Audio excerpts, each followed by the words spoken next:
Awesome. Okay. And okay, so let me go ahead and share my screen. Oh, I gotta do this first. Check those two things and go. Okay, so get this going. All right, so we're gonna look at the impact of racism and ableism. And so some of the goals that I have or objectives that I have for today are we're going to make sure that there's some basic terms that we all understand, and then hopefully maybe deepen our understanding of some concepts and terms.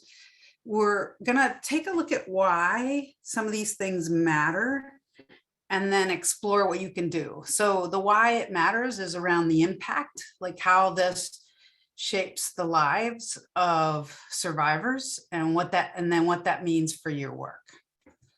All right. So I will try to pay attention to the chat, but Leah, if you could jump in if I'm missing stuff. Yes, that would be awesome. Thank you. Okay. So I want to kind of look at some of these terms. These are terms that have been around for a long time, and terms that we're seeing more of lately. And so I kind of want to give you a sense of what a lot of these are. And also, yeah, just kind of give you a sense of what these are. So these are a lot of the terms that we're going to talk about. And then, of course, if there's other terms and issues, or if you don't fully kind of, if the definition or the way I'm describing it doesn't make sense or resonate for you, please, just enter into the chat and we'll talk about it. Okay, so first let's start with culture. So culture incorporates so many things, so it's race, ethnicity, national origin, sexuality, gender, religion, age, class, language, disability status, immigration status, education, geographic location, whether you're in a rural or urban area, time, and other axes of identification, right? So all of these shape who we are as people. And then this kind of comes and goes, meaning it kind of, there are some aspects of your culture, of your identity, that influences your culture more at times than others. So for example, I'm 60, I have DID, I live in a rural area. Sorry, I have dissociative identity disorder. I identify as a person with a disability. I live in a rural area. So those things right now, and also I'm gender nonconforming, I'm non-binary. So those things now really kind of are the things that most resonate for me. And so that is kind of a little bit of the aspects of identity that determine my culture right now. But a while, years ago, I lived in an urban area. I tried to hide the fact that I had DID. So I tried to not think about it, not pay attention to it. I didn't disclose that I was non-binary. There were lots of ways in which that I showed up in the world, that other aspects of my identity were more reflective of my culture than are now. So, and that's what I mean by the fact that culture can be fluid. And so if you think about it, culture is the learned and shared knowledge of beliefs, rules, customs, values, languages, arts, faith or religions of a particular people used to generate social behavior at a given point in time. So culture makes us who we are. Everyone has it. In our society, we think that people of different races and different ethnic backgrounds and different people with disabilities, like, so people who aren't kind of the norm in our view, you know, the norm of white society, meaning people who aren't heterosexual, people who can't walk or have an invisible disability, or you know, different races. If you fit in kind of that mainstream things, this is who we think of when we think of our society. People have not thought of themselves as having culture, but everybody has culture, and it'll shift, right?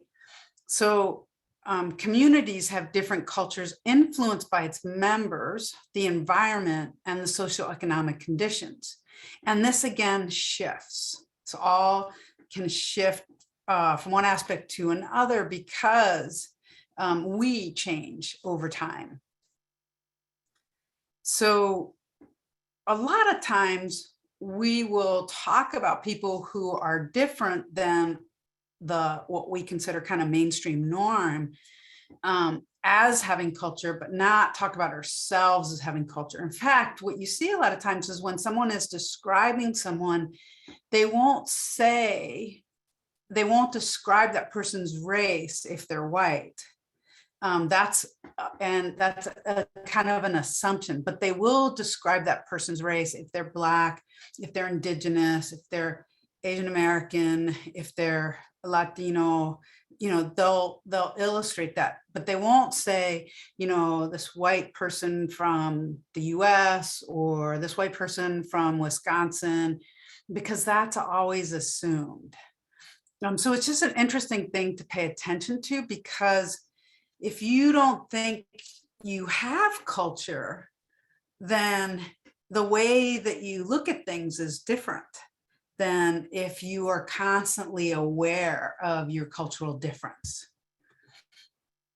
And so culture is all those things that make up who we are. Being culturally responsive is the ability to interact effectively with people of different cultures. So what this requires is an awareness of one's own culture. So as I mentioned a little bit a few minutes ago, if you don't think you have culture, then it's hard to have to have an awareness of culture and cultural responsiveness. And so you want to actually be reflective of how you identify and how that influences your culture. So for example, I live in West Central Wisconsin, where, by the way, it's cold right now, but actually I'm just going to tell you, it's warm for us right now. I'm going to pull up the temperature and let you know so you can see why. It's warm for us right now, and it's 22 degrees. Normally, and just last week, we were below zero. One day, wind chill was 40 below. So this is also part of our culture. West Central Wisconsin next to Minnesota.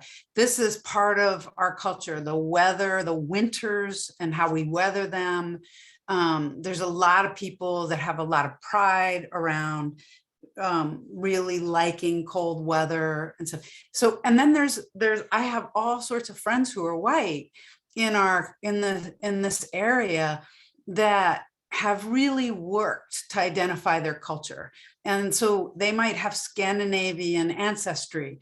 They might have grown up Lutheran or Catholic, or they might have relocated to Minnesota, Wisconsin from Kansas City or from St. Louis or other parts of the country. And that those upbringings and stuff is part of their identity and culture. And so like being able to to notice that and dig into it is important, because then you see yourself influenced by your differences of other people. So it's not just that you're homogeneously white, it's that you come from this family, from this ancestry. These are the things that you really enjoy doing.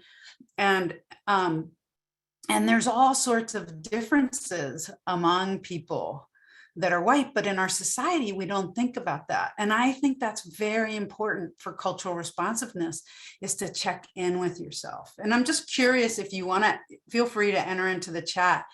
If you are white, if this is like, oh yeah, I've never thought about that before. And I never noticed that before. Oh yeah, or yes, I have noticed, and our family is really aware of who we are, where we come from, and how we are different from other people, regardless of race. So then, in order to be culturally responsive, you also need to be open towards cultural differences.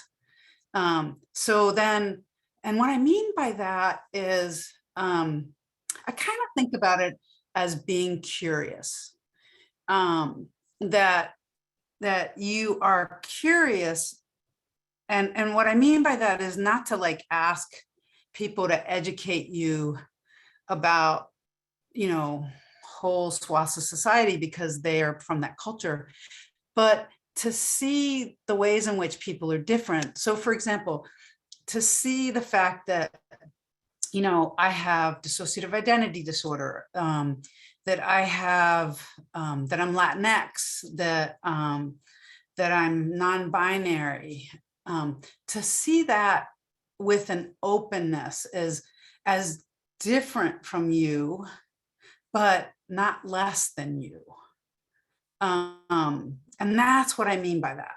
Because what happens a lot of time in our society is that we look at difference as less than, as opposed to just different. And it's baked into our systems. So it's not really something that you've been able to control in your life. And this is something that we're going to talk about quite a bit, because, and I should have started off with this, but I'll say it now. So I am a white assimilated, white aligned Latinx person. And I am, because of the way I grew up, and because of how I was socialized in our society, I have not been paying attention to racial equity. I have experienced oppression for all sorts of reasons, but I have not kept it like in my mind and learning until like a few years ago. So I just kind of want to say that. So I am very white assimilated, to the point where my mother-in-law 5 years ago was surprised when I told her I wasn't white, and then was confused because she thought the fact that she thought of me as white was a good thing. So just show you how assimilated I am, she wasn't able to tell the difference between my, my cultural experience than before. So I just kind of want to, we're going to talk about stuff, and I kind of don't want people to feel bad about where they are or where they have been, because I've been there. So I'm hoping that helps.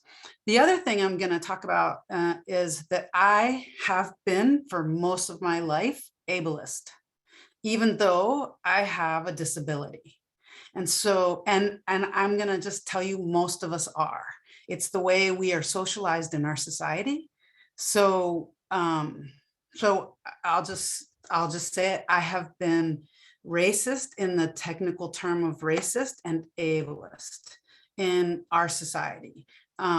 And I don't mean that to say that I'm like the person that you think of when you think of racist. I mean that to say that because of the way we're socialized, many of us are. And so when you think of the book that came out last year that has gotten so many people involved is How to Become an Anti-Racist. That is what that's premised on, is what are things that you can do to be anti-racist, because we have been socialized to basically be racist without even thinking that we were, or intentionally trying to. So I just kind of want to put it out there so people don't feel like how they feel or what they know or don't know is a bad thing.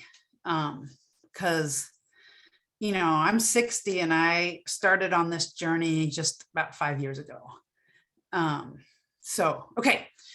All right. So an openness to cultural differences, and then a knowledge and sensitivity of different cultural practices. So cultural responsiveness is this awareness of your own culture, an openness of cultural differences. So you don't see those as less than, you're more curious about them than you are judging them. And then a sensitivity of a knowledge and sensitivity of different cultural practices. And what I mean by that is that you're doing your own work to learn about other cultural practices, other groups of people in your area, especially with the people that you work with. Okay. So hopefully that makes sense. And sorry if I'm rambling quite a bit. Okay. So ableism is discrimination and social prejudice against people with disabilities and or people who are perceived to be disabled. And ableism characterizes people who are defined by their disabilities as inferior to non-disabled people. So I kind of want to dig in just a little bit here because I want to show you how it is that I have been ableist most of my life. And if you've been in other trainings that I've done, you know that I've talked quite a bit about having dissociative identity disorder. And so when I was diagnosed, I was 31 years old, and I was the general counsel of the Office of Justice Programs at the U.S. Department of Justice. And I had worked really hard to get into that position, and I knew I was different from people, but I thought that my difference was that I spoke Spanish, that my family was from the Caribbean and Latin America, that my skin was darker than a lot of people, that I grew up poor. Like, those were the things that I thought made me different. And then I started to find out that I have this really significant mental health condition, and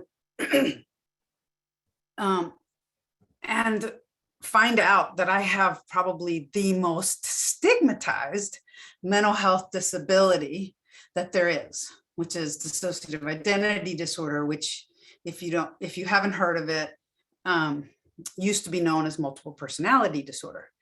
So when I realized that I had that, my first reaction was obviously, really concerned about how it is that I have that and what it is. But my second reaction was, I do not want anyone to know that I have this.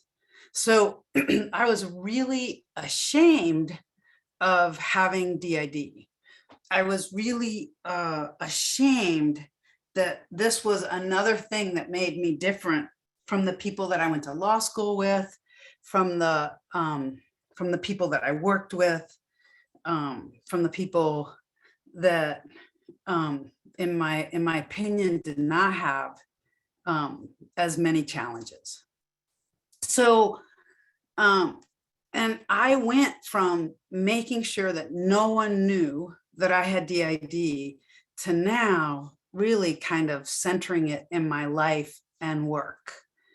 And what's really sad to me is all the ways in which I kind of had to contort myself so that I would do whatever I needed in my head so that I showed up just like everyone else. And it's really, really like a tremendous energy to do that. And also to disregard the things that I needed in order to feel safe, to rest, to do the things that I wanted to do. I disregarded those, and then when I had to do them because my condition would get worse, I felt less than other people. And that's not necessarily because people made me feel that way, but it's because I internalized ableism and felt that I was less than other people because I had this issue. So, and just to show you kind of the way I think about it now, and how this has played out, and if I could have thought about it like this when I was 31, it would have really saved me a lot of agony over the past 30 years. But the way that I think about it now is that DID is not the problem. DID was the solution. And it is a superpower because I was in a home where there was so much abuse that I could not escape from, that I created parts inside of me so that I could escape cognitively, right? So that's like amazing. And I could do that as a kid and still go to school, still play sports, go to college, go to law school, all that. I could do all that. And I had all this stuff happen to me. So DID is not the problem. The problem was that I was abused growing up and that I had no way out. And that's what I wish I had been able to think of myself like when I was in my 30s going through the healing process. And mind you, when I was going through the healing process, the psychiatrist that I worked with was telling me this all the time. But I could not break through our society's view of people with mental health disorders, people with physical limitations, people with intellectual and developmental disabilities as less than. So that's in the way that I've been ableist for most of my life. Okay, sorry, that was a really long explanation. I hope you guys are all still with me and okay. All right. So what's autism? And I'm not sure if you've heard of this term. Autism is the belief that the ability to hear makes one superior to those with hearing loss. The term autism was coined in 1975, and it is to talk about discrimination against persons who are deaf. So our society makes it hard for people who are deaf to move through our society. It could be really, really easy for people who are deaf to move through our society, but they don't center that, right? They don't, our offices, our, like everything about our society is based on all our senses working. And it would be so easy to adapt and create an accessible society that means that people who are deaf or people who've lost hearing can move through just as easily as everyone else. That they're not less than, they are just different. So anyway, so it's just I'm gonna kind of frame things this way. We're gonna go here over and over again, so you might get tired of me saying this, but our society could have decided that this is the way we're gonna move, and we're gonna create accessible and equitable spaces, and then everyone would have equal access, or the access that they need.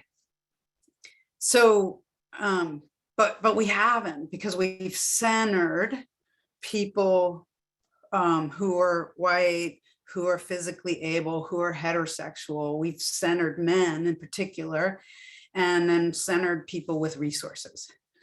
And everything works perfectly for them. And not perfectly, but you know what I mean? Like, things are made for them. And then when you're different, you have to try to figure out how you access the same things. And oftentimes you can't. Okay. So, all right. So what's racism and white supremacy? And this is really basic, and I apologize if you all know all of this, but racism is a belief that race is the primary determinant of human traits and capacities, and that racial differences produce an inherent superiority of a particular race. And in our society, it regards whiteness as superior, which we see as full human beings, and Blackness as inferior and less than fully human. So Black people are often dehumanized in our society. And then people of color, so brown people, indigenous people, all are somewhere along that spectrum. And so someone like me, taught by my mom to not be different because different was less than. So my mom internalized the racism that she experienced and then taught me to assimilate. So I have assimilated closer to the whiteness so that I was perceived as human. So white supremacy, so it's racism, right? And then white supremacy is the belief that white people are superior to those of other races and thus should dominate them.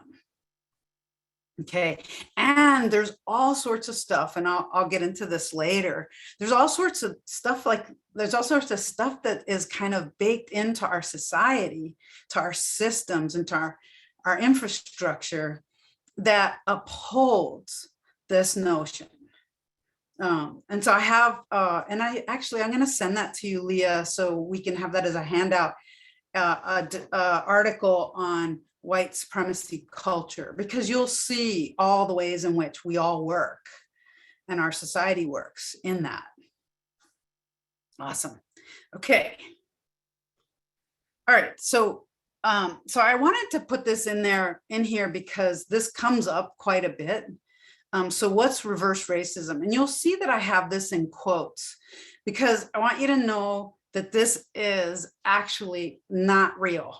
Reverse racism doesn't happen. It's not a thing, because racism requires power. And in our society, the people who have power are people who are white in our society, not necessarily targeting any individuals in particular, but just our society is whiteness is human and Blackness is subhuman, and then everyone in between. So the power is around our white populations, right?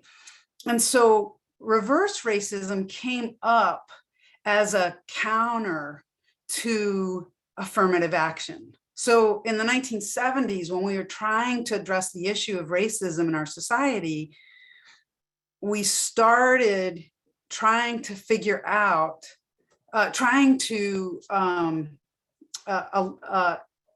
have people be able to achieve things that they were prevented from achieving because of their race. And that came through with what we called affirmative action. So specifically looking to bring in people of different races, other than white, that would not have had the opportunity to. And so then came the charge that affirmative action is reverse racism. And it's not, because what makes racism is the power behind it. It's the view that a race that's different is less than, and the power to basically carry that out. Okay. So hopefully that makes sense to folks. I also wanted to talk about tokenism because this comes up a lot, and I kind of want people to know what it is so you can kind of see it and maybe talk about it. So tokenism is the practice of making only a perfunctory or symbolic effort to include members of minority groups to give an appearance of equity. So you probably know why I'm bringing this up, because that's happening quite a bit these days. And sorry, one second. I have a dog in here. I have two dogs, and one of them is 13 years old, and he's a big breed, and his back legs don't work as well as they used to. So he has a harness on him, and he couldn't get up. So I could tell he needed some help. And I thought I'd do that before he started barking at me. Okay, so tokenism it's a little bit like performative. So a lot of people are realizing that racism is an issue, who haven't realized it before. They're learning about it, but they're not really committed to doing something differently. And so they're talking about it, but not actually changing what they do and how they do it. So for example, a lot of organizations are hiring executive directors of color, Black and brown executive directors or Indigenous people, but then they're not changing anything about how they do their work. And what I mean that is, like, so the boards are hiring them and they're like, great, okay, here we are, we're doing equity. We have an executive director who's Black now. But they're not changing the culture, the environment. They're not pushing up against racism and all the ways that it shows up in our society. And so then that director is, then that director is kind of in a position that's kind of challenging in order to succeed. And that, if you just hire someone and you say, look here, we're doing something different, without changing the way you do your work, then what you're doing is tokenism. So if you hire someone, for example, as an outreach person because they speak Spanish, so you hire a bicultural, bilingual person, which is awesome, but you don't adapt your environment. So if you hold them to if you look at if you hold them to the same standards of, like, you want them to work like a white person works, like someone who, grew up in a different cultural group. So you want them to do all the things that your other staff does, plus they have this language ability, they have knowledge of the cultural group, they're able to connect with them, they know how to do outreach and engagement because of their experience growing up. So now what you have is, you have additional, like, you hire this person because of these skills, but then you want them to do what everybody else does. But the other people are only doing what they do. They don't have these additional skills. See what I mean? So you're not actually creating an equitable environment. You're just hiring someone because of, the color of their skin, or they have this thing that you need, but you still have an environment that is steeped in white supremacy culture. I hope that makes sense. So the idea is that when you bring people in that are from different groups, if you really want to do something differently than just kind of look like that you understand equity as an organization, that you restructure the way that you work, that you make it an accessible and equitable workplace, that you look at the tools of white supremacy culture and you examine like which of these things don't we, how can we like push back on these? Like, where do we have flexibility here? So for example, if somebody hires an executive director that's Black, but the board is still all white and the requirements are all the same, and this person works differently, and then they're told that, well, you're not doing your job right because you're not doing these things that are really kind of tied to white supremacy culture, then what you're doing is tokenism. That makes sense. It's not an equitable workspace. And what you want to do is create a workplace where you build on each other's strengths and you support each other from strengths. So some people are really great report writers. Some people are really good with numbers. Some people are great with languages. Some people have out of this world person skills, like, working one-on-one or working with communities. So you match those people up and you give people the things to do that they're strong in. That's how you create an equitable and accessible workspace. Okay, all right. So let's talk about critical race theory. We've heard a lot about this in the news, and we're hearing a lot of states banning critical race theory and a lot of states banning books that discuss this. And so I thought it might be helpful if we all know what it is. So critical race theory is the study of racial bias in US laws and institutions. And it studies how race and racism have shaped our American law and our society. And so it takes a more realistic look at what happened when John Smith landed in, I forget whether he landed in Virginia or in Plymouth, but anyway, it looks at what has happened in our society with a view that is more real, and it incorporates that. So it incorporates the ways in which colonizing was so devastating to indigenous people, the ways in which slavery was our reality, the things in which that our society did. So so it's trying to take a very, very real view of bringing racism, the history of racism in our society, into our learning, and then to be able to show how it is baked into our institutions, how we have these things about white supremacy that uphold whiteness as being the best and Blackness as being the worst. Okay, so it's teaching all aspects of our becoming a society. Okay, so what's white fragility?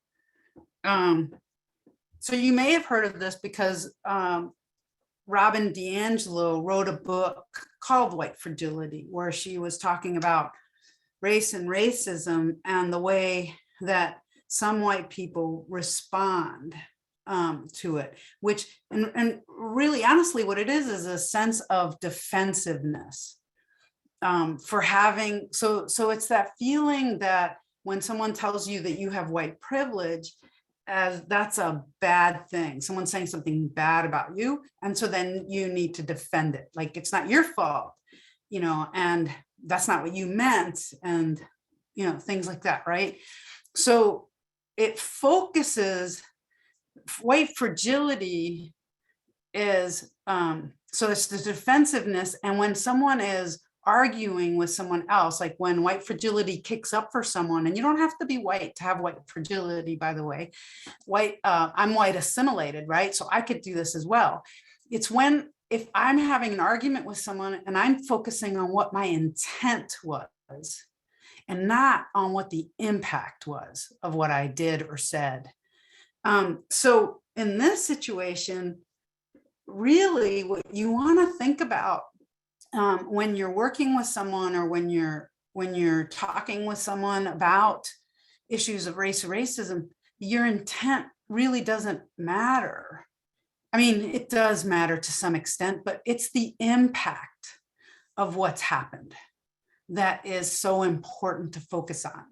Because when someone of color, when a Black or brown or Indigenous person says, you know, when you said this, I had a really hard time with that. I felt dismissed. I felt, it felt racist to me. Rather than saying, well, I didn't mean to be racist. You know, that wasn't what I was trying to do. That cuts it off. That's like, hey, I didn't mean to do that. I can't be racist if I don't mean to do it. But really what white fragility is if you focus on you're resisting holding yourself accountable, you're resisting learning. And this person who has taken the time to tell you that what you did felt, let's just say, racist, that's a gift. It takes a lot of emotional labor to do that. It's a gift for someone to say to you, hey, what you did or what you said or how you did this really felt bad. To then focus on the impact of what you did. So that reflection, the humility, and then hold yourself accountable. And talk about the impact. Wow. Okay. I'll give you a perfect example of this. And it was me who did it. I was working with a couple colleagues all last year. One of my colleagues was Indigenous, the other colleague was Black. And we were meeting on a weekly basis, working on a project together. And I was talking to them, and they were saying to me that one of the people that worked on this project was really hard for them. And they said, because the things that they say feel racist to them.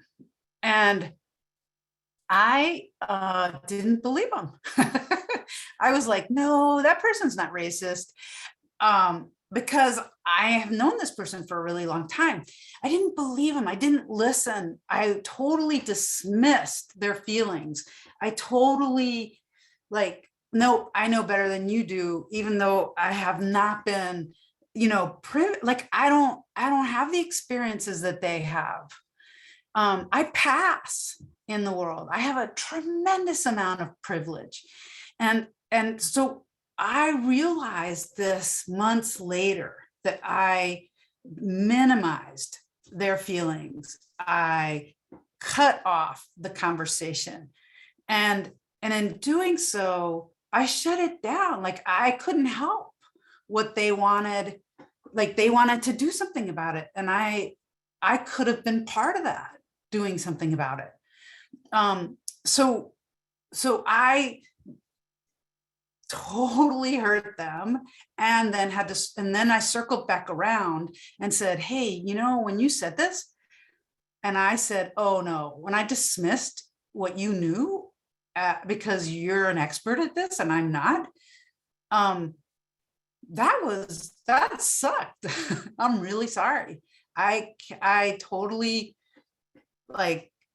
devalued your expertise and your knowledge, and I'm really sorry. And so anyway, that's kind of it's really easy to go into focusing on intent instead of on impact. If you let go of defensive-ness and you listen to what people have to say, you're gonna show up a lot better in our anti-racism work.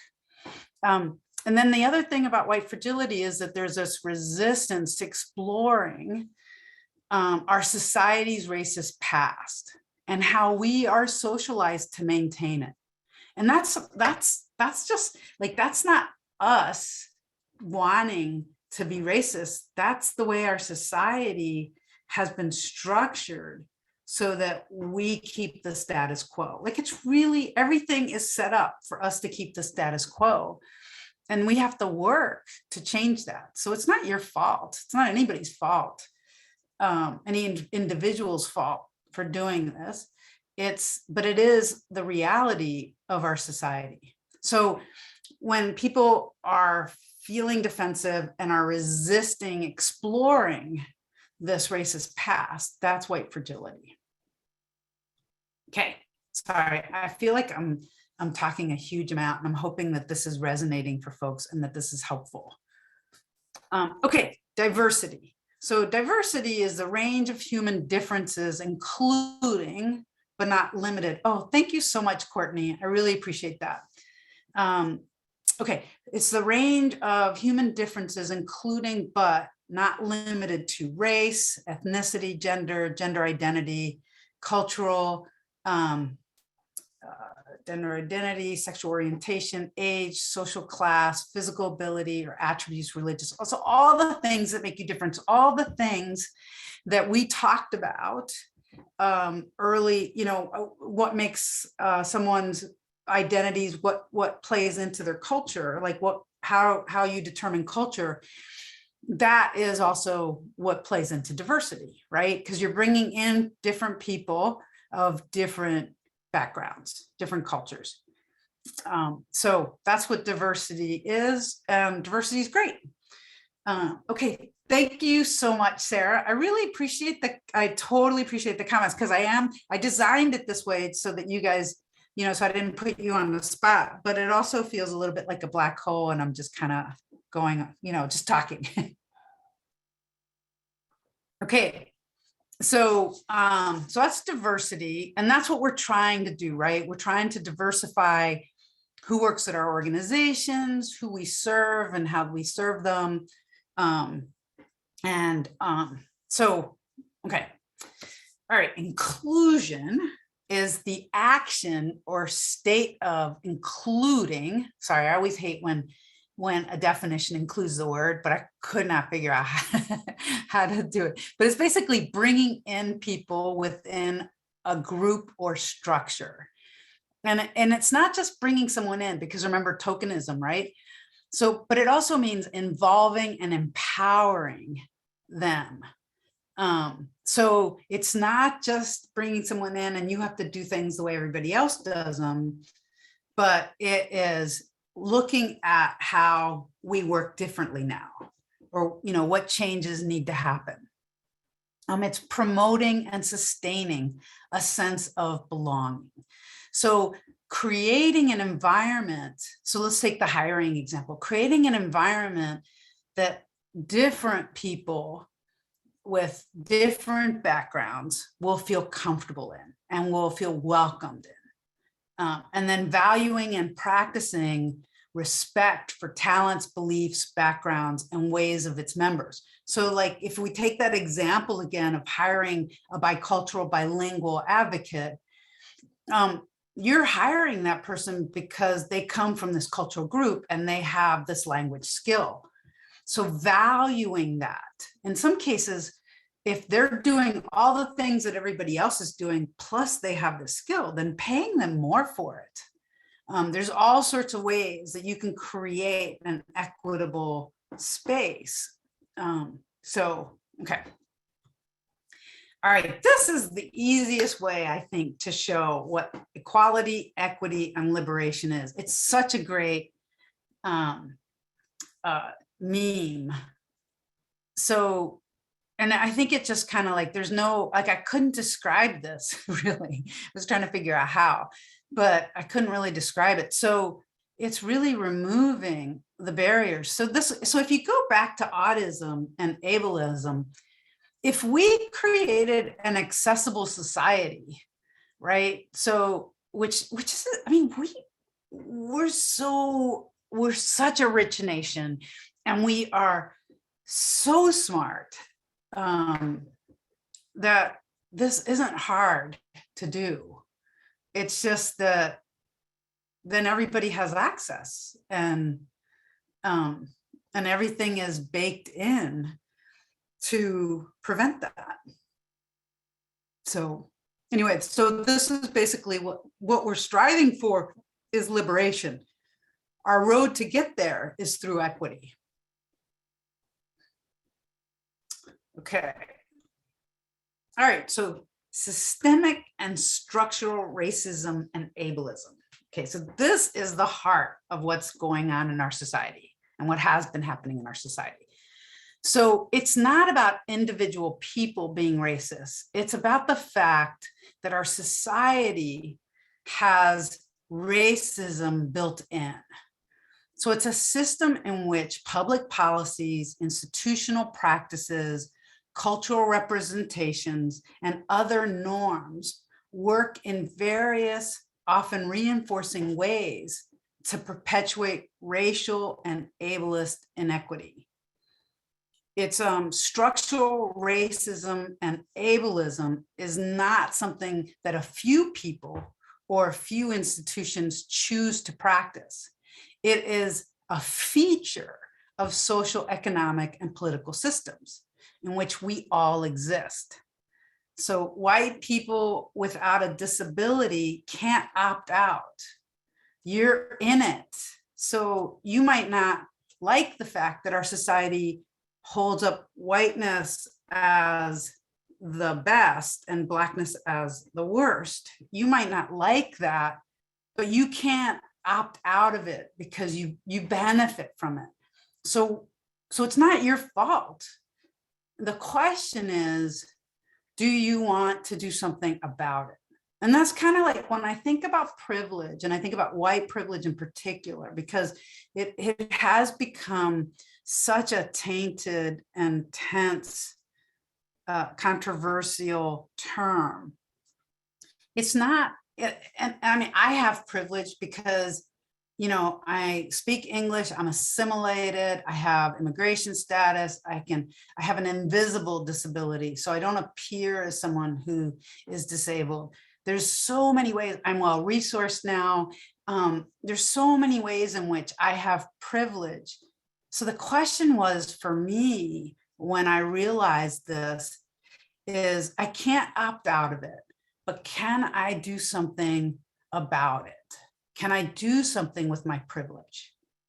And that's the key. Like, so anyway, so that's kind of the way I want you to, like, it is in our systems. It is in our, it's all baked in. And so then the question is, can we, like, we can't opt out of it, but can we do something different about it? Okay.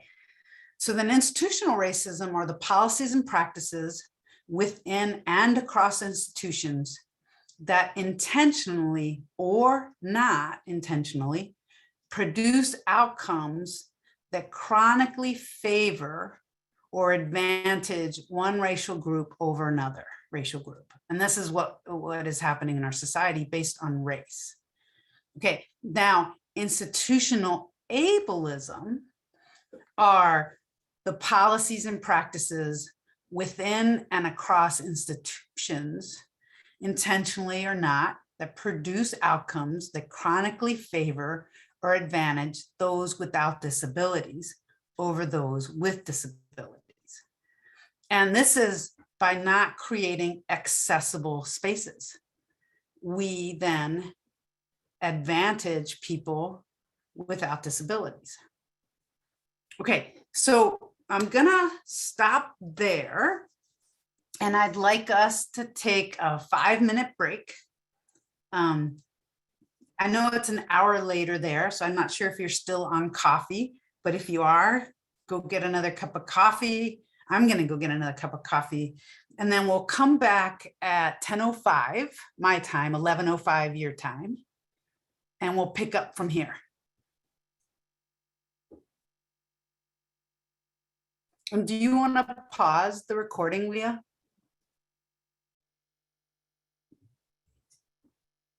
Okay, so hi everyone. Hoping that you're back. I'm gonna go ahead and share my screen again.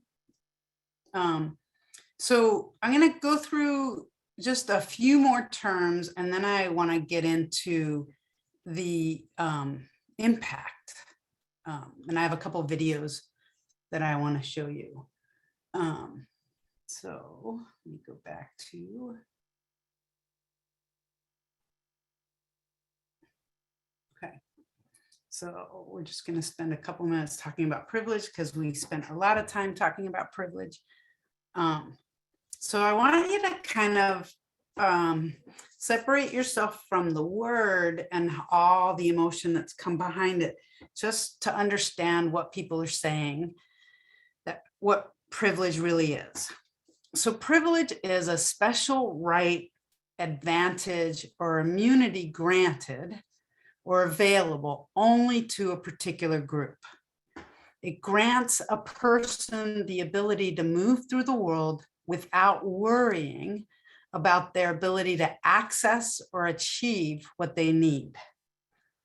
The perceived rights or advantages that are assumed to be available only to a particular group of people. So if you take kind of ableism and having the privilege to move through the world without physical limitations, you can just really see how how privilege is. So you don't have to think about it. You just kind of move through the world and access what you need to access. You don't need to think about the fact that some people might not be able to access that service or that thing. And the thing is it is hard. Our society has kind of made it harder to actually make things accessible. It's not an easy thing to do. So it would be the kind of effort that you would undertake, and it would take you some time to do it. And I work at the Vera Institute of Justice at the Center on Victimization and Safety. And that's a big part of what we do, is to we center ableism. I mean, we center people with disabilities and gender-based violence. We fight against ableism, right? So we are working with programs across the country to make their services more accessible for people. And it's actually a lot easier than you think, but it takes an effort for sure. So, so identity and power is what's behind privilege, right? So, and that'll be any of these aspects of identity, and some of the ones I didn't think to include. So age, race, and the race is proximity to whiteness. So remember I said that I'm white assimilated, and I pass, like I'm light-skinned enough that I pass as white. So in my little world of rural Wisconsin, I don't have to worry about someone, you know, being racist against me, because I can't tell what my background is at all. If I had Black skin, I would be more concerned living here, just really honestly, because I'm on the west central side of the state. I live in a town of 500 people. It's very rural, and there are lots of flags up that, you know, cause me concern, but because I can pass, I have a lot of privilege. Ability, sexual orientation, gender identity, class, religion, national origin, all these things, indigeneity, all these things, all these ways in which you identify may give you privilege. Okay, so why does privilege matter? It includes not having to recognize your own culture as norm, or your access to resources, connections, and status. The privilege of one group oppresses another group. So if everyone, so in that picture about liberation, if everyone had access, then people would be liberated if they had the same access, the same everything. Then everybody, there would really not be an issue of some people having privilege and other people not. But because it's some, it means that other people don't, and then it oppresses other groups. impact of institutions. Our society is set up with you in mind. If you have privilege, it is set up with you in mind. So in my area, it's set up for people who can walk in. It's set up for people who can hear. It's set up for people who can speak English, who have a driver's license, all those things, right? So, that's and if you walk through the world without having to think about it, then oftentimes you don't think about it. And so it's hard to then do something about it, because it's not, you have to work at kind of figuring out. And that's where we go back to cultural responsiveness, right? You do kind of internal work as to who you are and your privilege and your culture, and like to be able to see those things and then have an openness to differences. And yeah. So, okay. So then oppression is power, which in our society, in mainstream society, like our white society has the power. So it's privilege plus the power. And that's basically what oppression is. So if it's an individualized thing and there wasn't this whole society behind it, then it would be prejudice. But this is a whole society built this way, and privilege equals oppression. Okay, so then just to show you kind of, again, how that plays out is then who is marginalized, what is marginalized, and who is marginalized in our society. So if you have privilege and power, then what happens is those people who don't look like you or have all the abilities that you have become relegated to a marginal position within our society.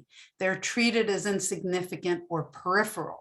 So if everybody can hear, if everything is based on sound, like being able to hear sound, rather than having everything captioned and having ASL interpretation, or having things in a way that is more accessible for people who have hearing loss or who deaf, then those people, they wouldn't be considered insignificant or peripheral. You'd be centering. So like, and I think the best example I can give you is, remember I talked about like having DID and kind of being ashamed of it, and having internalized ableism. So relegating it to the margins, right? Pretending I don't have it, that doesn't exist, like looking like I'm okay, and I'm just like everybody else. So that is considering DID as, one second, sorry. Considering DID, marginalizing basically DID, right? And now I center it. And so if you think about, like, if you take that example and kind of think about it in terms of how we work together, how our society is, so the way, when I center my DID, it is always in the middle of everything I do. Like, okay, so how am I going to do this? I have a work assignment and I'm struggling, and I need a little bit of, thought and help to figure out how to do this, because it's triggering for me, or I have too many voices in my head that day, or it's hard for me in these meetings because, people say things that I'm finding triggering, or I'm trying to think of some good examples for you of what I'm so used to struggling with, that I'm trying to figure out, okay, so what is it that is struggling, that I struggle with? I have to take a little bit more time of thinking things through before I can respond to something. If I center it, then my world incorporates that, and it's not over here on the side. And that's basically what we don't do. In our society, white is privileged and Black is dehumanized. In our society, not having a disability is privilege, and those with disabilities are dehumanized. People or groups are marginalized depending on how they identify and how they compare to the privileged group. So if I'm white assimilated, I'm trying to be more like the privileged group. So hopefully that makes sense. Okay, so then what's a microaggression? A microaggression is a statement, action, or incident regarded as an instance of indirect, subtle, or unintentional discrimination against members of a marginalized group, such as a racial or ethnic minority. So it's discarding people's thoughts and feelings. It's making a joke about a particular race. It's second guessing people because you think you know better. So the thing that I did with my friend, both friends who were talking to me about this person who they felt was racist, I totally discredited them. I ignored it. That was right there. Like my privilege was right there. And I unintentionally made them feel like they didn't know what they were talking about. And so it's an indirect, subtle, or unintentional discrimination against members of a marginalized group. And these happen all the time. In our society, I don't know if you've noticed this, but in our society, what we do is, and this is baked in, so it's not anything that anyone's doing in particular, but if something happens in a racial group, so if it's a Black or a brown or in a different group. So let's just say, I'll just pick myself. In the Latinx, if somebody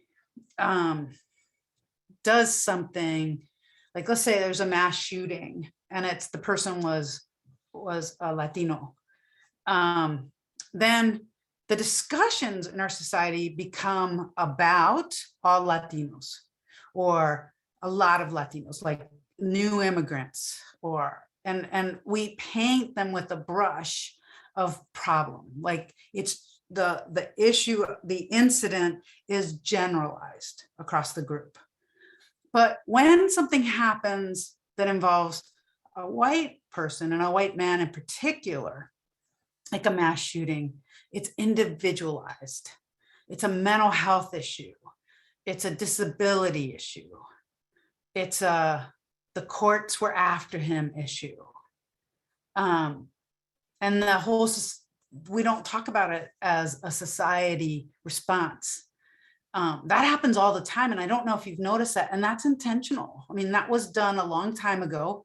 And that is the way that we think about and do our work in our society. Doesn't mean individually that we're doing that anymore, because I think we are seeing that. I think over the past couple of years, we are seeing how racism and bias are baked into our institutions. We are seeing how we treat Black people and brown people and Indigenous people differently than how we treat white people.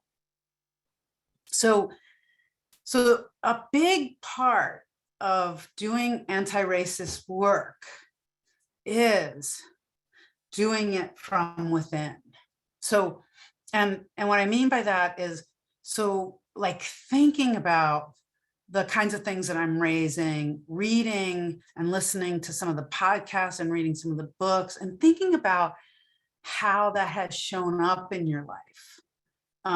And so if you're a person of color, like me, and you might be white assimilated or not, it's fairly easy to think about how racism has showed up in your life, because you can sit back and think and say, okay, so what was the first time that I felt different than other people? And what was that? And it goes way, way, way back to when I was really little and going with my mom to the grocery store and hearing how people treated her because she had a really strong accent and because we were different. So there's lots and lots of ways. If you're white, it might be a little bit harder. So, and then the question is, to kind of like reflect on, how have I benefited? If you're white, how have I benefited from racism? And for me, how has being white assimilated, how have I benefited from that? And lots of ways, lots and lots of ways. I have benefited from racism because I have been aligned and assimilated to whiteness. And so I was at the Department of Justice when I was 30 years old, and I kept getting promoted. And what the people there would say to me, and this is the 1990s, but what they would say to me is, what's great about you? You're Hispanic that doesn't act like a Hispanic. And that is exactly what assimilation does. It is, and I never knew what to do with that, but I was promoted because I was acting white. And a lot of Latinos who have embraced their culture and became acculturated rather than assimilated don't seem like that.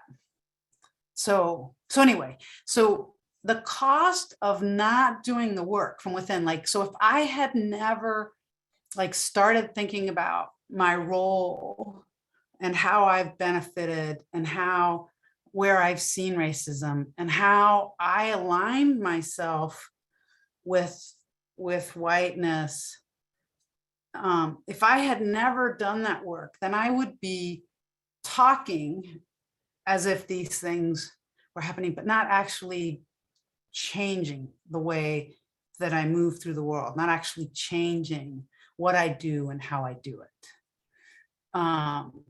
So you can't give what you don't have. If you don't have a robust, dynamic sense of how this plays out in the world, people are gonna know that what you're doing is performative, tokenizing. So we become anti-racist and anti-ableist only on the outside if you don't do the work from within, and that is very superficial, and people will notice that. And you can't operationalize what you're doing. It's just theoretical. And then you don't build liberation. You don't build equity. So anyway, so that's, so it's really, really important to sit with this and explore how it sits in you, what has been your role, because then I think then you can be an ally, because being an ally means dismantling white supremacy and internalized superiority, reflecting on the role of white allies in our respective movements, and then exploring our own vulnerabilities. And that's the first step, really. When you try to figure out how this has shown up in your life, that's very vulnerable. And that's the first step to doing this work, is being able to be vulnerable by looking at how this has shown up in your life, and then moving from there, and then rethinking power. Okay, so what I want to do is I want to show you, I want to kind of dig into the impact of this. So the first aspect of what we did was to kind of better understand the terms. So now what I want to do is better understand the impact. So the impact on communities of color is that different attitudes and expectations are about getting help. Mainstream methods generated barriers. Okay, so I'm gonna just show all these and then I'm gonna talk about them for a little bit. But really what I want to do is I want to show you a video of someone talking about how this has shown up in her life. So the impact is that if you don't do this work, if you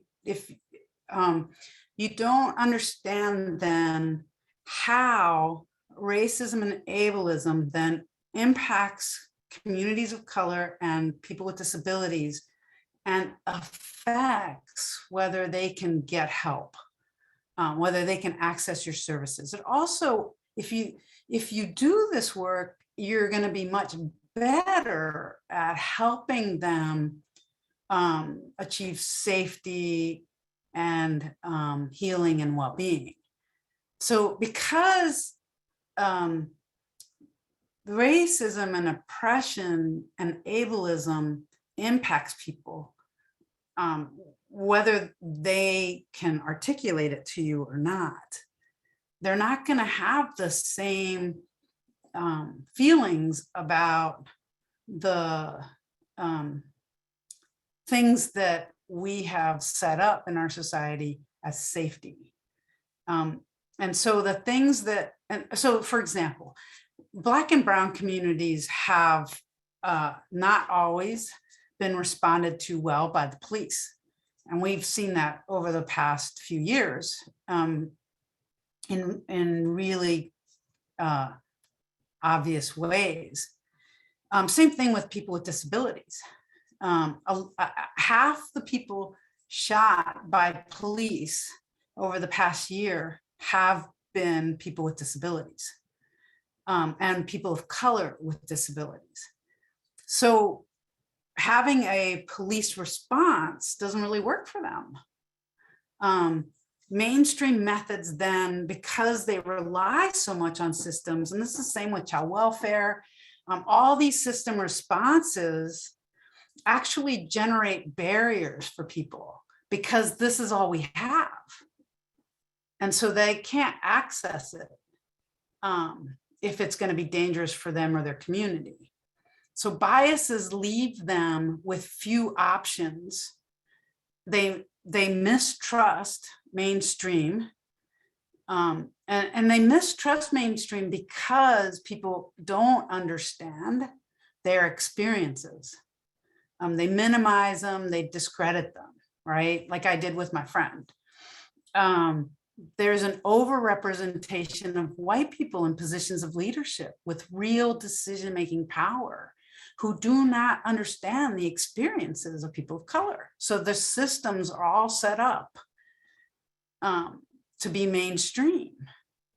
And then formal systems that don't include relevant or alternative resources. We don't have restorative or transformative justice really in our society.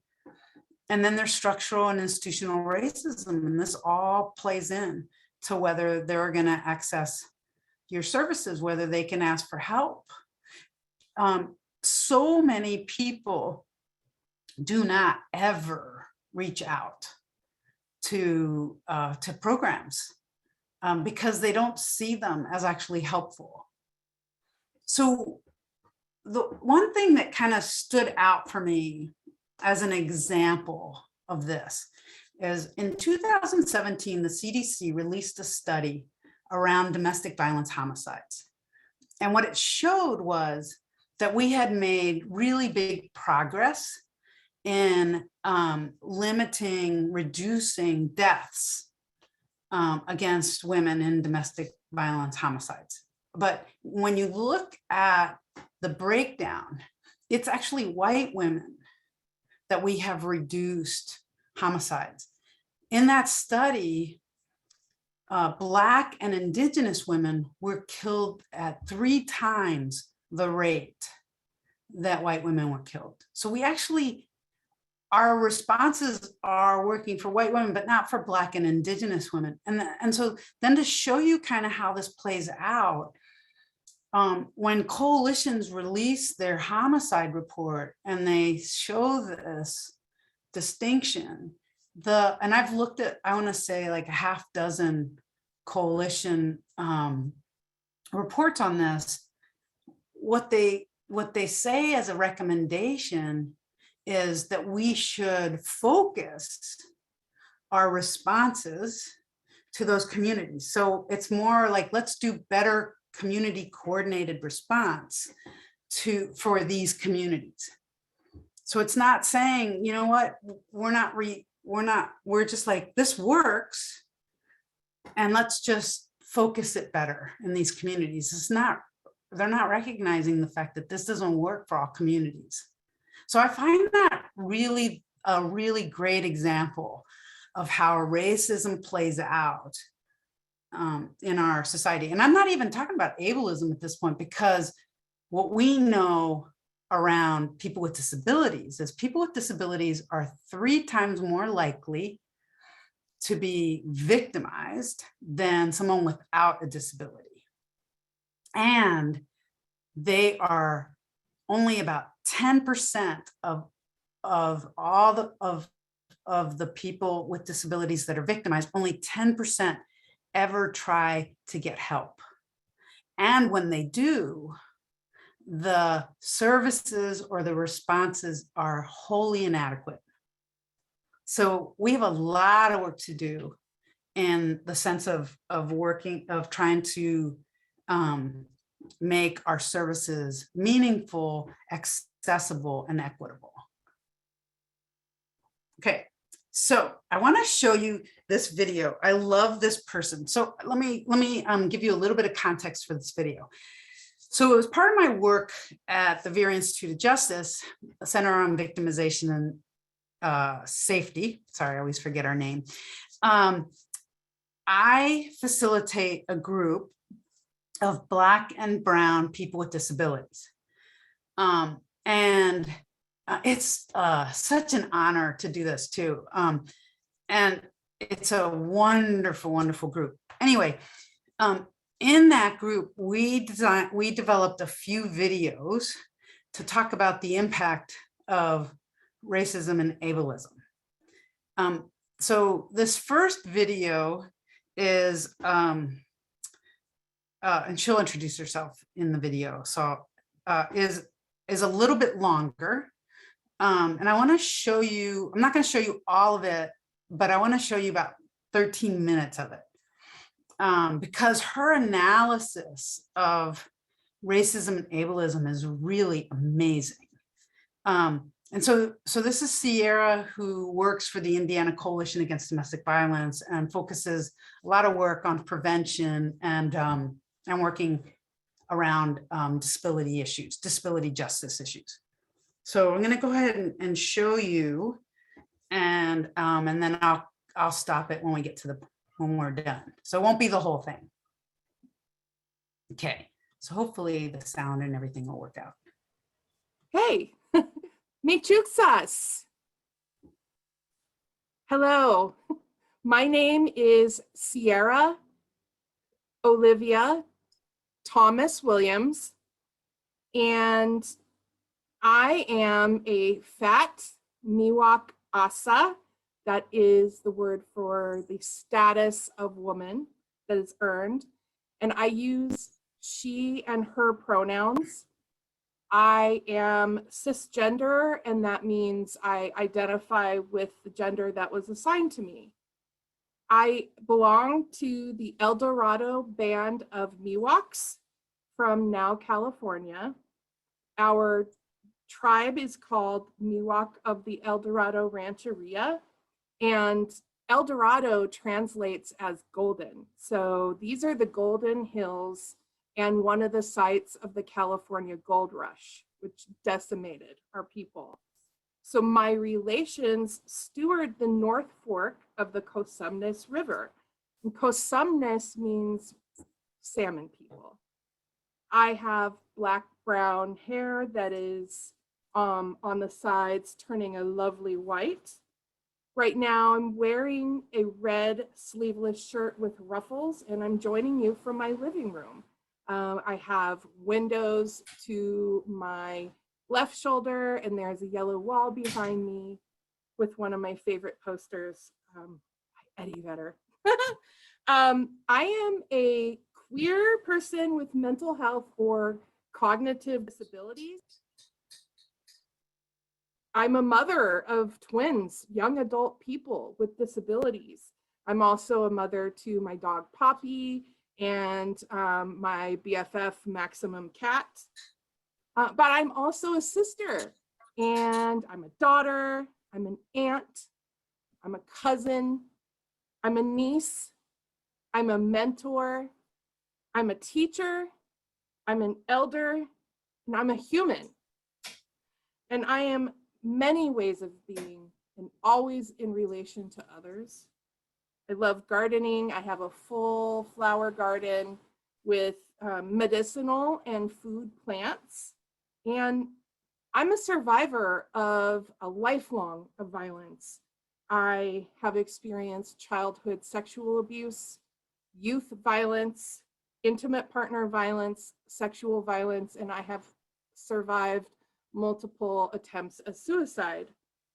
I have also served the field of violence intervention and prevention for over 17 years and been practicing primary prevention since 2005. So that's 16 years doing prevention, and it still feels new every day. And I think it's really important that I tell you that I have white privilege. I do not read as Indigenous, and so there's this external erasure of who I am and my ancestry, but it happens internally too. Like, I don't feel Indigenous enough often, and it's not easy to deal with mentally. So that's a little bit about myself. So to answer how I see or experience ableism, I have to talk about racism and how racism needs ableism to function and thrive, honestly. And so to tell you about greater society, I think I can just tell you about my family's experience, because as Indigenous people from the Western side of the United States, our experience is total assimilation and decimation of who we were. So I think this is also the story of many Indigenous families in the Western US. Ours is recent trauma, despite the fiction of genocide of Indigenous people. Like, there's this idea that it happened with the Pilgrims in the 1700s, and then it's ancient United States history, but that is just not the case. In 1910, the state of now California deemed my great-grandmother incapable, incompetent, and unfit to parent. So by the state, they contracted Catholic churches to do the work of violent assimilation. So what the state did is they took guardianship over the adults in our tribe, they abducted the children, and interned them into Indian boarding schools. So my grandmother, my dad's mom, was, as a child, forced to unlearn her Indigenous practice, to sever her tie with the ancestral lands, erase the language and practices, to hide the stories, and never, ever acknowledge that she was a Miwok woman. So racism and ableism worked together to allow now California access to the land and to force assimilation of Indigenous populations. So once Indigenous adults were made children in the eyes of the state who were under guardianship, the state stands as a parent in this case. So Indigenous adults were no longer able to testify because they were considered to be children. So they couldn't testify in court to dispute the land claims. So this idea of total guardianship that is still used in the United States today is is the one that was created to take the land and assimilate the children. And I think that there are also vestiges of this inability to testify in court for people with cognitive and developmental disabilities. Today, when people with cognitive and developmental disabilities experience violence, they're often not allowed to be witnesses in their own cases. And so, because they're seen as not, quote, good, quote, witnesses. And so this practice is rooted in racist legal practices. And so guardianship laws, they made having families and deciding how to use one's land impossible. And this paved the way in California for the termination of all of the rancherias and reservations in the mid-1950s. So what we know is that in 1910, the year that my grandmother was abducted, my great-grandmother died. And we actually don't know the story of what happened to her. We don't know why she died the year grandma was taken, but we do know that she was not an old woman.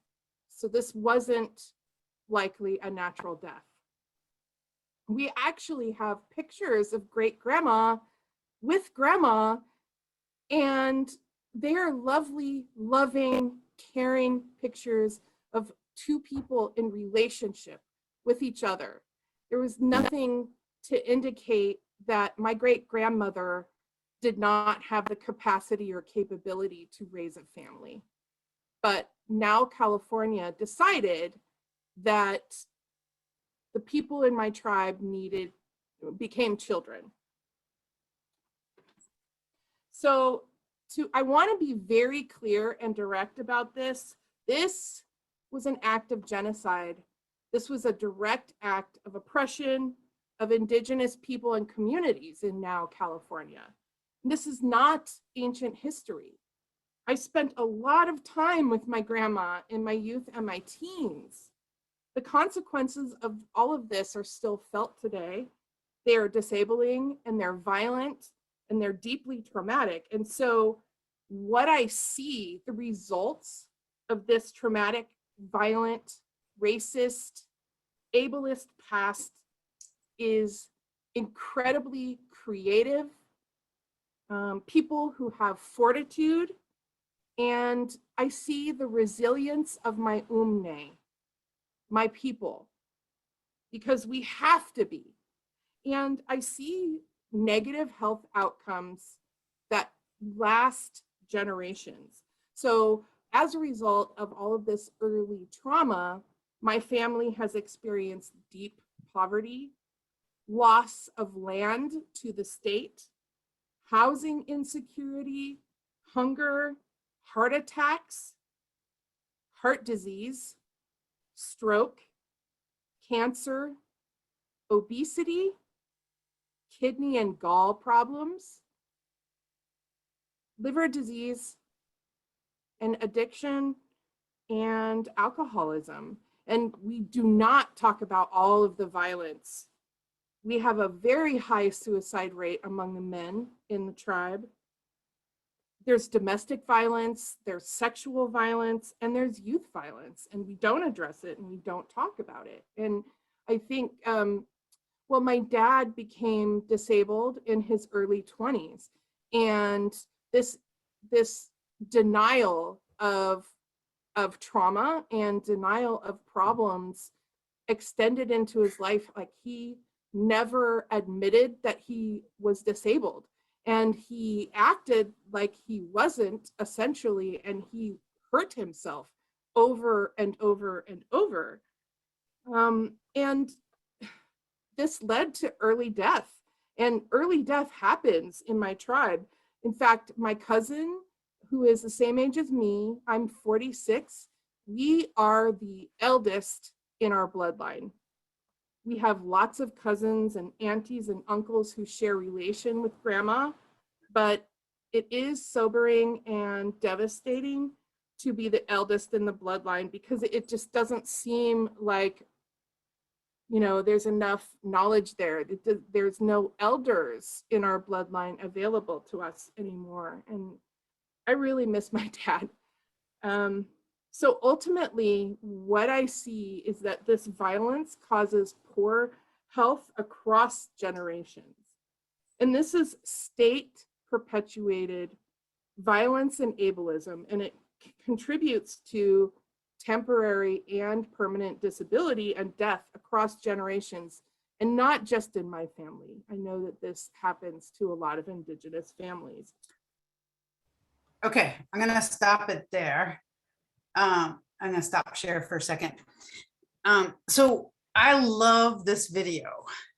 It was, we met for an hour and I asked her questions and she answered the questions.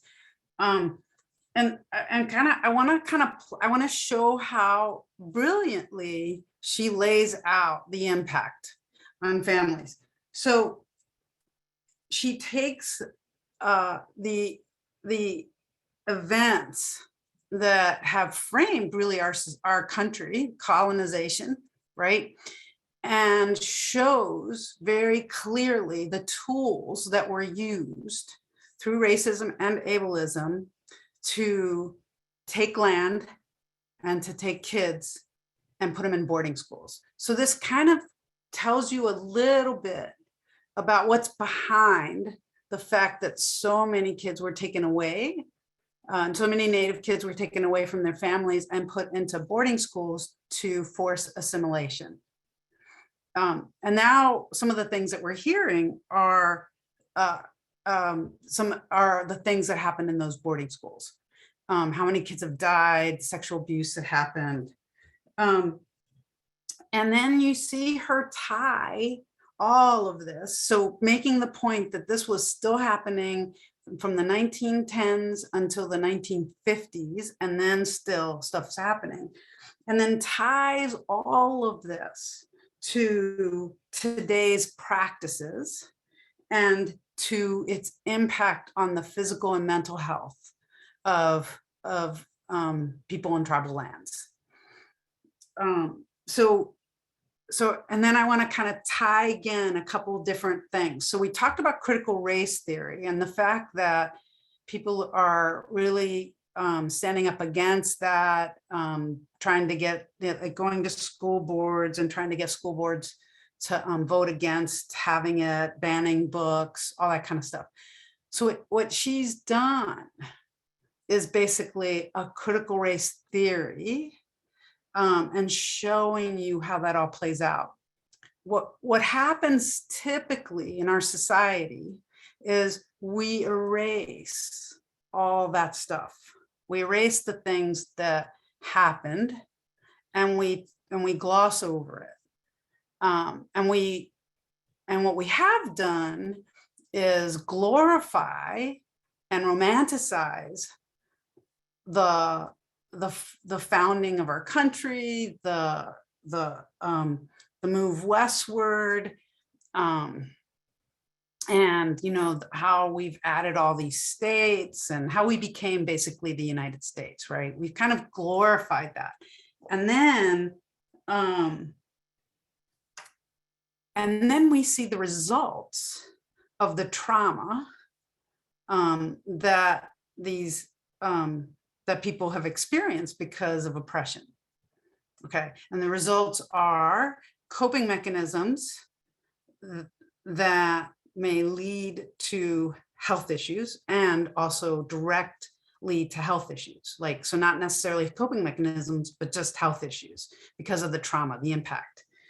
So a couple things that I kind of want to pull out from this is when we erase the things that we did in our society to this group of people, and then just notice how this group of people is different,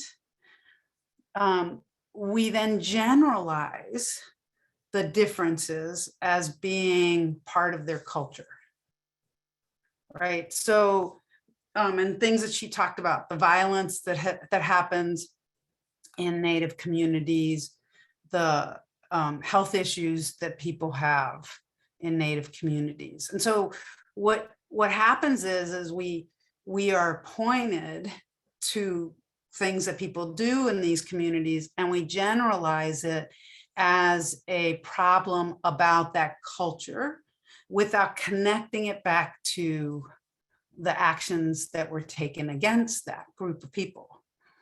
And that happens over and over and over again in our society. So, one, that's what critical race theory is trying to change. And two, the other point I want to really make here is that when we've been talking about trauma for about 10, 12 years in our work, like really, really digging into trauma. But what's really interesting to me, and I'm part of this, I was doing the same thing. We talk about trauma in relation to violence, right? Like trauma comes about because of these traumatic experiences, and it's from domestic violence, sexual assault, child abuse, all that. And then we create trauma-informed spaces.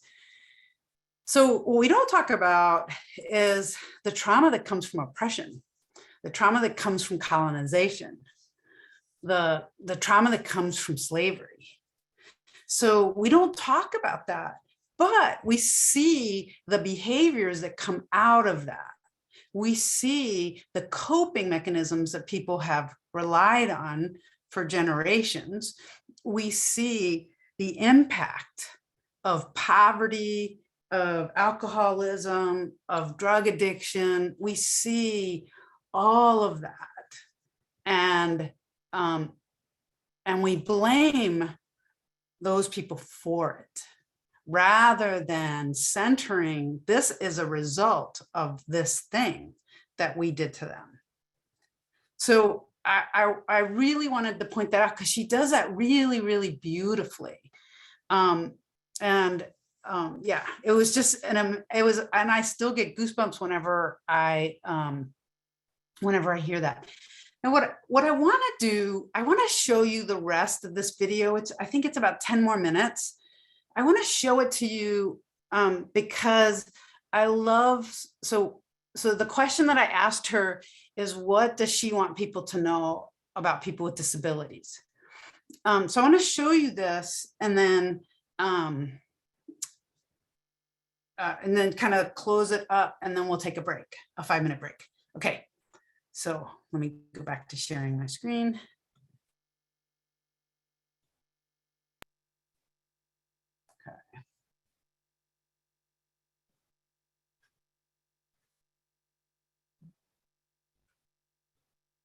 What I want people to know about people with disabilities is that people with disabilities are you and me. The majority of people on this planet will experience disability in their lives. It's so prevalent. It's almost inevitable. And we don't need to talk about it like it's a bad thing. Things happen to people. People are different from each other, and that's okay. And so it's far past time to stop pretending that people with disabilities don't exist.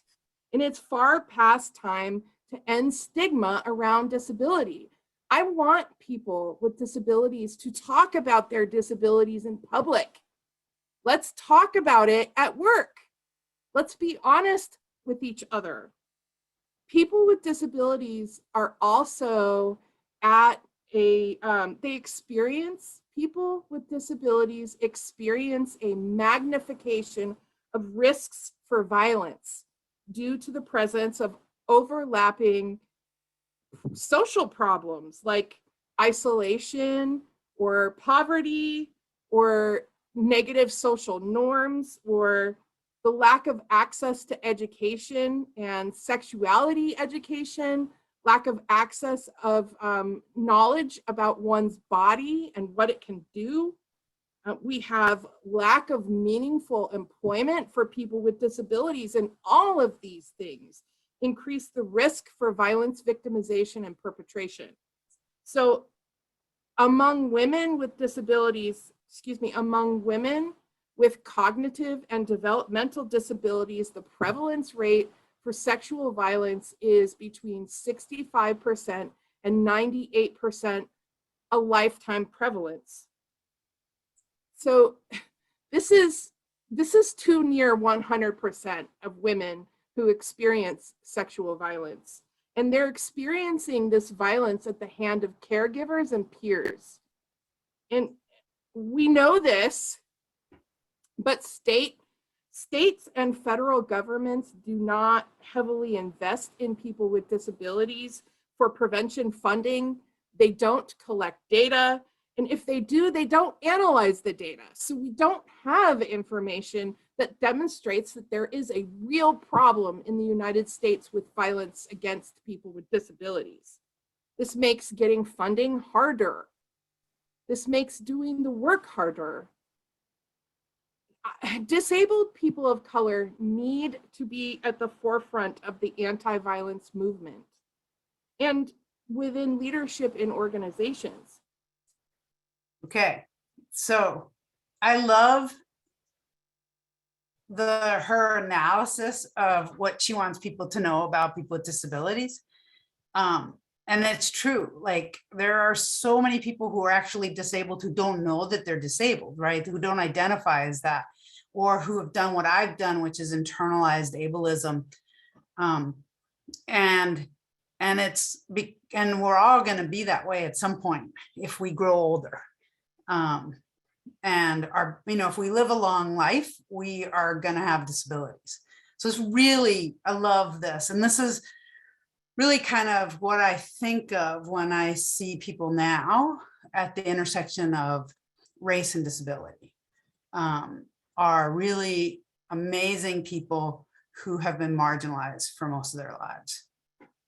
So, okay, so let us go ahead and take a 5-minute break. So it's 10:58 my time, 11:58 your time. And we'll come back at 11:04. Okay, sorry, 12:04 your time. All right, go get a snack because it's lunchtime and we'll just have 1 hour left. So thanks, Leah. Okay, so let's turn back to our PowerPoint. And so this is the last hour, and actually I'm getting towards the end of the material. So I think we will cover all of it. But if you have any questions or comments, please feel free to enter them into the chat. All right, so there's still a couple terms that I hadn't explained. So I'm going to turn to that, and then I have a really short video that I want to show you, and then what this means for your work and for you. Okay, so that's what we have left. All right. So intersectionality has been kind of a confusing term for a lot of people.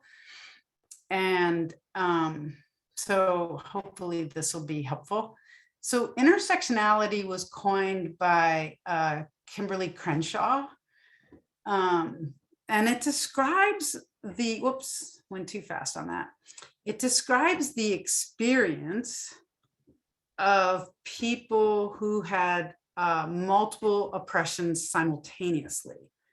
And it examines kind of how the intersection between identities interact with systems of oppression that contribute to systemic injustice and social inequities. So intersectionality is the interconnected nature of social categorizations like race, class, and gender as they apply to a given individual or group, and it creates overlapping and interdependent systems of discrimination and disadvantage. So when we hear Sierra in her video, when I talk about my experience, we're talking about intersectionality, right? We're talking about people who have different ways of identifying that have been categorized by our society that then makes us even more marginalized, potentially, right? So it's the intersection of race and ableism, or race and disability, plus for me, gender identity, on and on. I have a lot. I live at a very busy intersection.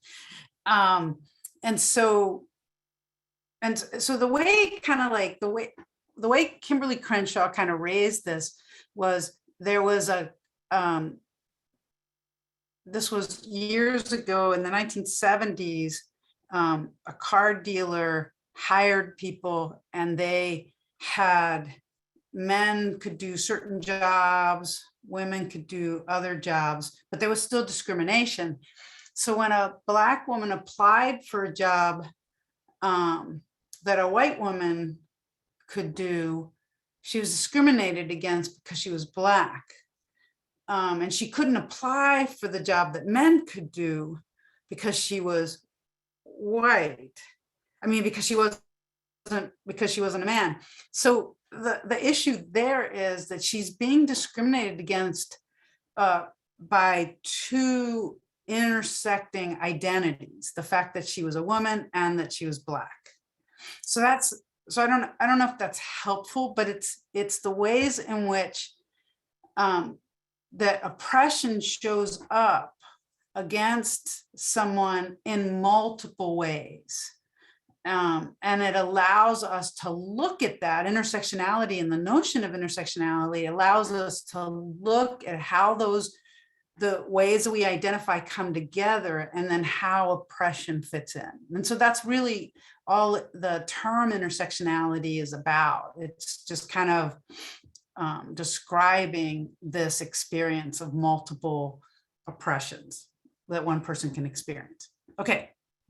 All right. Now, so why is it that I have spent so much time laying this all out? Like, why do we need to know this? If we're not being oppressed, why does it matter, right? And that's obvious, of course. The more that we know about oppression and bias, the more effective we will be in the work that we do. We work with survivors. And if you don't know oppression and bias, you won't be as effective when you're working with people who come from oppressed communities. People's experiences of bias and oppression will affect their interactions. So the things that they have experienced, the ways in which they have been treated by people or programs that look like you or yours, or that are part of the mainstream, will affect how they perceive you, even though you're a totally different person than the people they've worked with, or your program might be very different philosophically, right? And then, and people's experiences, and incorporating understanding of oppression into your life and work will enable you to better serve the survivors in your community.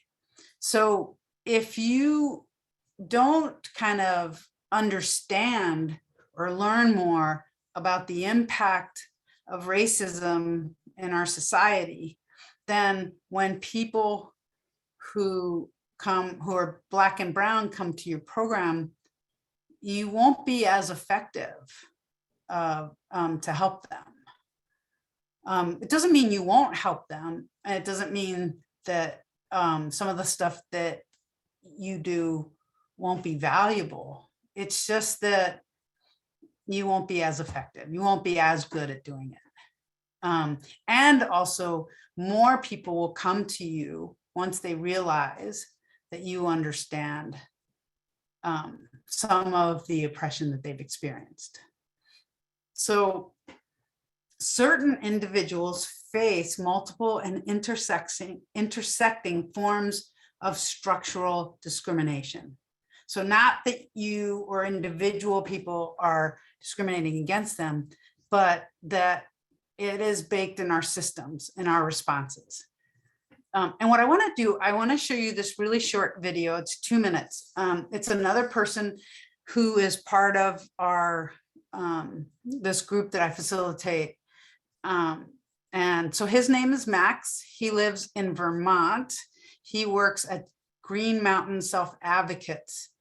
And we have spent the past year and a half, Max has spent the past year and a half discussing, thinking about police brutality. And so this is a really short segment. When I asked him to do a video on the impact of racism and ableism, his notion of how it shows up is around police brutality. So, so I want to show you this, and then we'll kind of discuss it.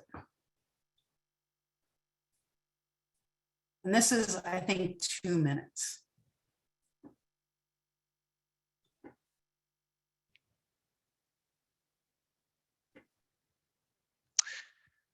Police brutality.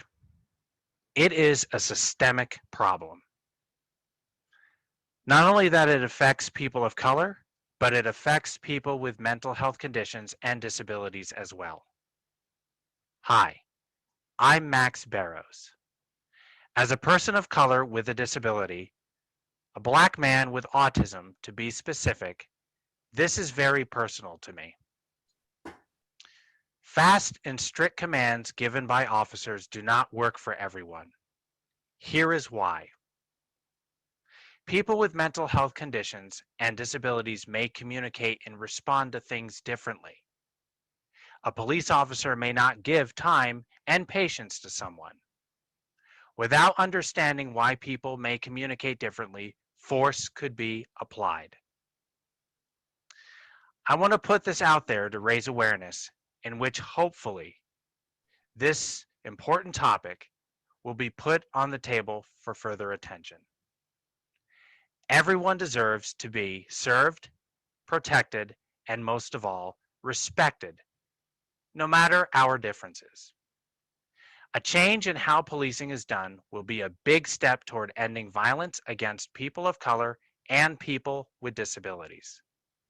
Also, it is a big step toward ending racism and ending ableism. Since the murder of George Floyd, people have been speaking up about this issue across the country and around the world. So let's take this opportunity for us to do so as well. It is time for how policing is done to change. Thank you. Okay, so I love this. It's very powerful, and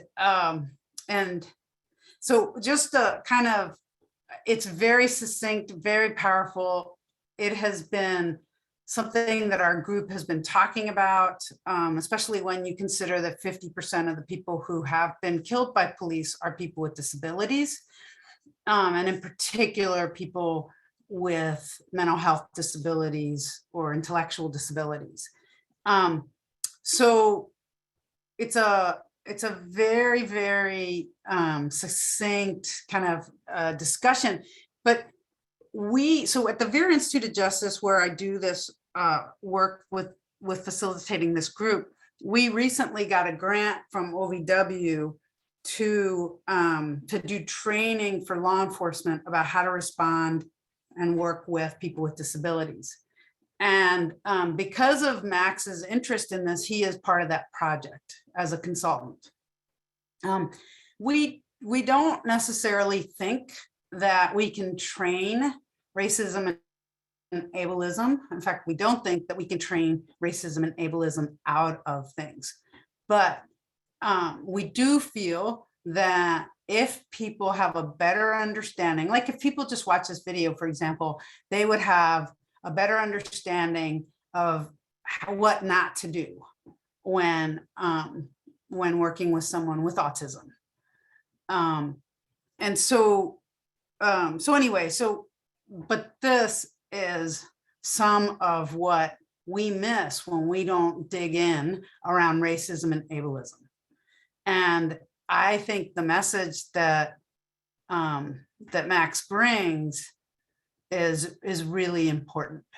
The more that we try to make our programs accessible and equitable, the better we will do for communities that we don't normally see, because they're afraid to come to our services or to call system responses.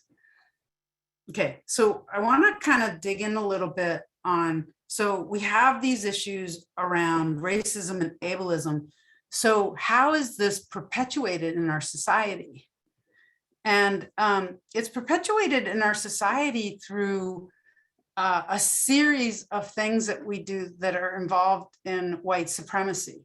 So this is an article that lays out all these characteristics of white supremacy that that we're used to, like, you know, having deadlines, having things in writing. If they're not in writing, they don't really, it didn't really happen. Perfectionism. And perfectionism is a big one because it's part of the reason that people don't dig in, that people don't ask questions, that people don't engage when they're unsure. And when they're afraid of doing something wrong, right? So perfectionism is that thing of being afraid of not doing it perfectly. And it's more than just kind of being afraid. It's a really visceral response. I totally struggle with it for sure. And I have to push against it. But you can see how something like perfectionism keeps things status quo. You can see how requiring everything to be in writing, requiring like using deadlines. And there's like 10 more things on here. And I'll send this to Leah for you all to get a copy of this. But there are like all these different practices that are in our society that keeps the status quo. And so then I want to kind of lean into, why do we need to know this? And the reason we need to know this is violence and oppression cause trauma. And it impacts how we experience the world, and it impacts how we interact with systems. And if you don't recognize that, then you won't serve people as well. So what does this then mean for your work? Well, one is to recognize that oppression can cause trauma and dissociation, and it gets in the way of resilience. That culturally and trauma-informed responses can impact safety, credibility, and access to resources. That there are simple things that you can do that make your programs accessible. So I've done trainings for NC CASA and over the course of 6 months or so, and I keep talking about trauma-informed work. And I keep talking about it because it's one of those universal things that helps everyone. It doesn't mean it's all you do, but it is the kind of thing that can help. It's kind of like, you know, there's different kinds of disabilities, but there is a set of universal things that you can do to make it easier for people with all disabilities, except for this doesn't apply as well for people with physical limitations, or for wheelchair users, but for intellectual disabilities, for mental health disabilities. There are simple things that you can do, and it's consistent with trauma-informed theory. So create services that center around Black, Indigenous, and other people of color with disabilities. If you do that, if you center that and you look at your services and how you do it, and people of color, Black and brown people with disabilities can access them, then you will be able to serve everyone.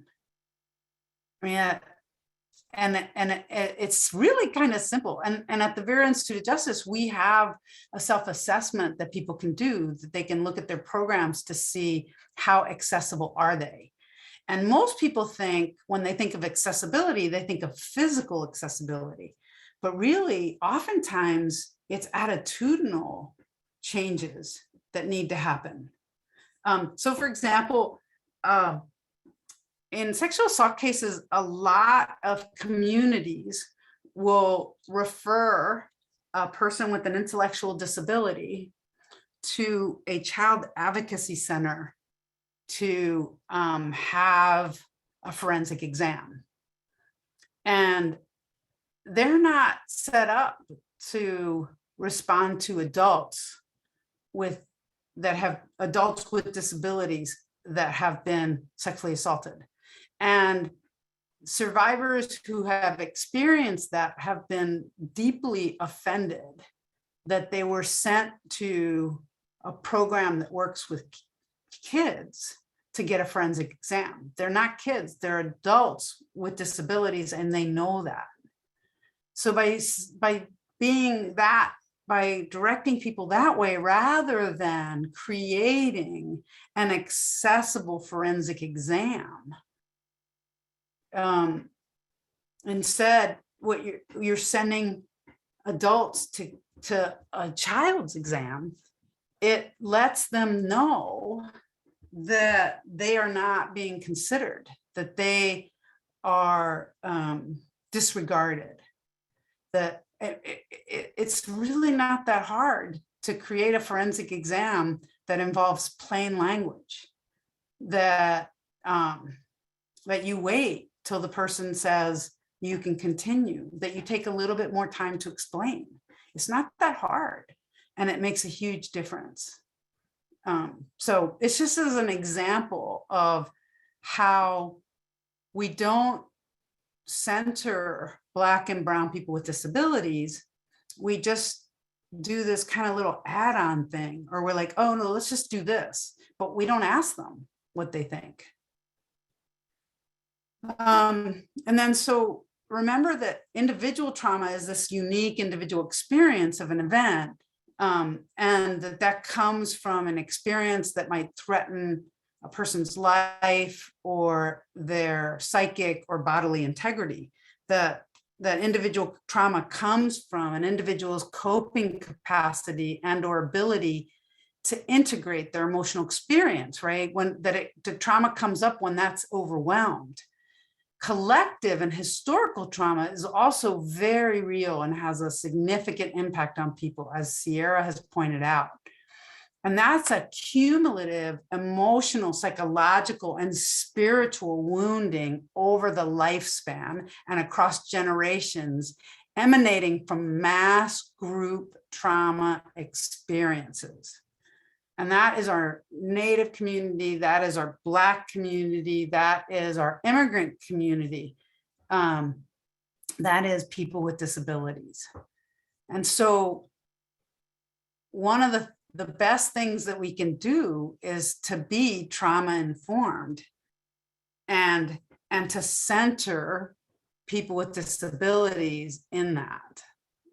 Black and brown people with disabilities, to understand the reality of people with disabilities, Black and brown people with disabilities, and center that. And then how we respond and the environment that we create makes a big difference in someone's healing journey. It's a huge difference. There isn't a lot that you have to do because there is so little out there. There isn't a lot that you have to do to make a big difference in people's lives. So some of the general principles that you want to keep in mind is the ability to communicate with those seeking services. Making sure that your environment is welcoming for all. So making sure it's accessible, making sure that things are in different languages, having access to ASL interpreters.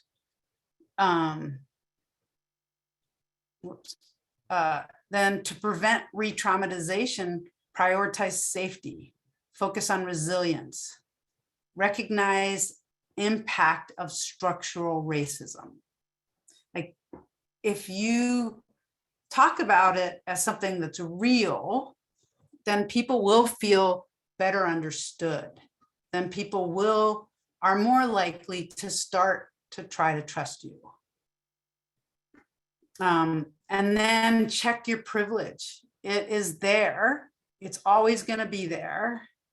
And it can get in the way.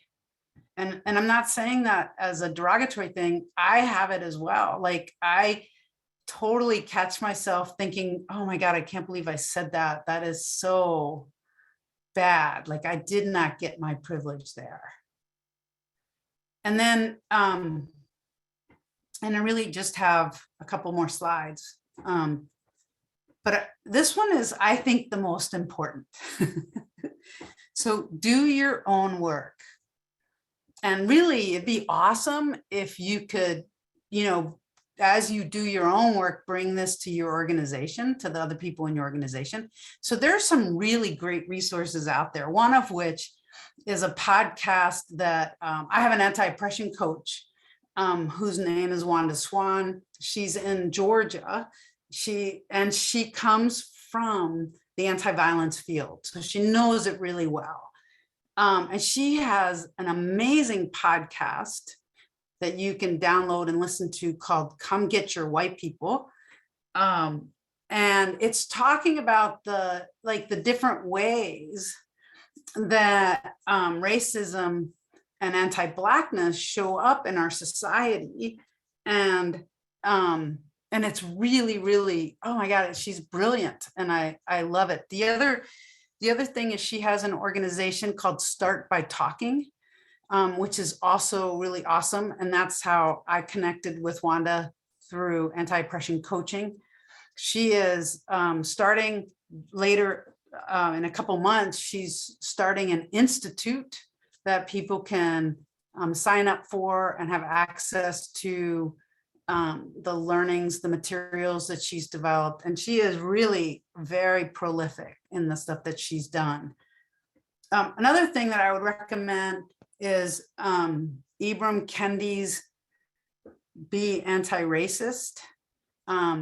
Is a great podcast as well. The very first one that came out when he started his podcast is about racism and ableism, and it's awesome.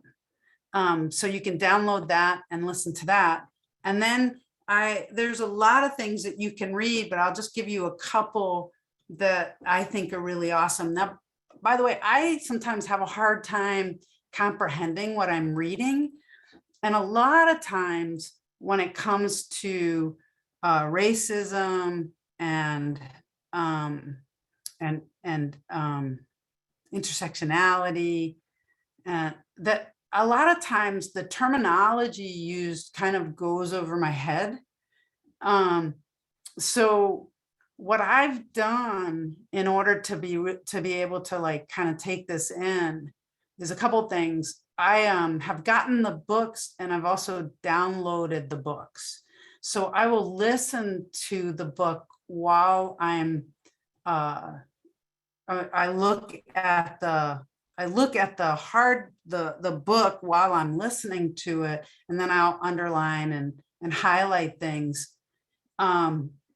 So if you also have a hard time with that, these books are more accessible in terms of the language than other books I have found, and they're really great analysis, and have done the folks and Stamped from the Beginning and How to Be an Anti-Racist are both from Ibram Kendi.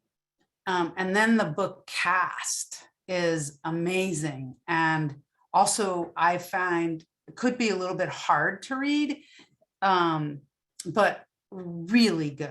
And this is another one that you can download. Another book that I found really, really helpful, and it's a series of short essays, is the book Thick by Tressie McMillan Cotton.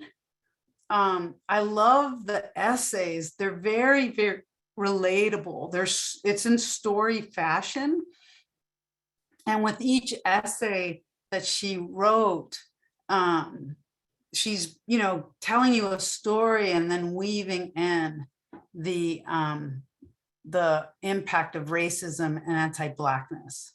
And anti-Blackness is the term of that, the sense of that white is superior and Black is inhumane, like dehumanizing Black people. Like that is what we're talking about when we're talking about anti-Blackness, and that is what we're experiencing in our society.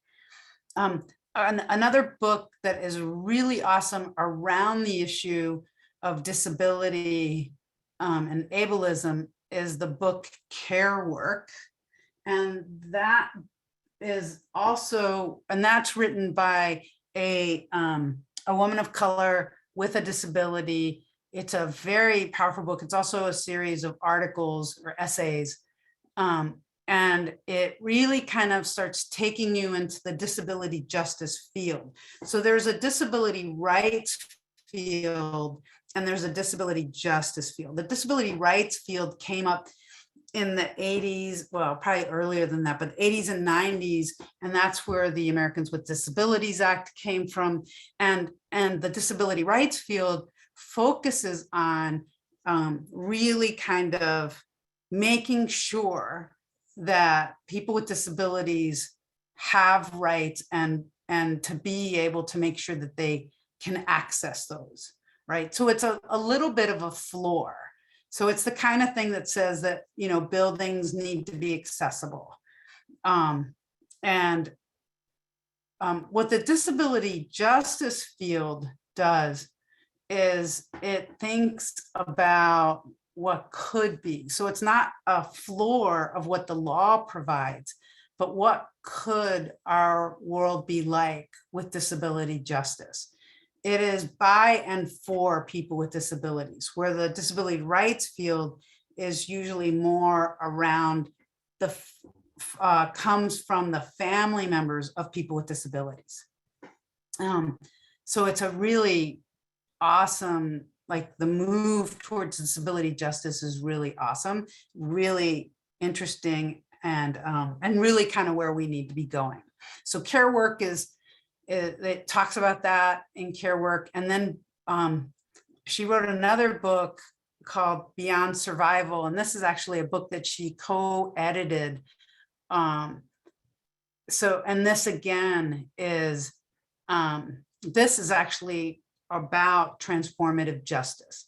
So the disability justice field has people with disabilities promoting what should be out there for people with disabilities, has found that our system responses and our services have not really been adequate for people of color with disabilities.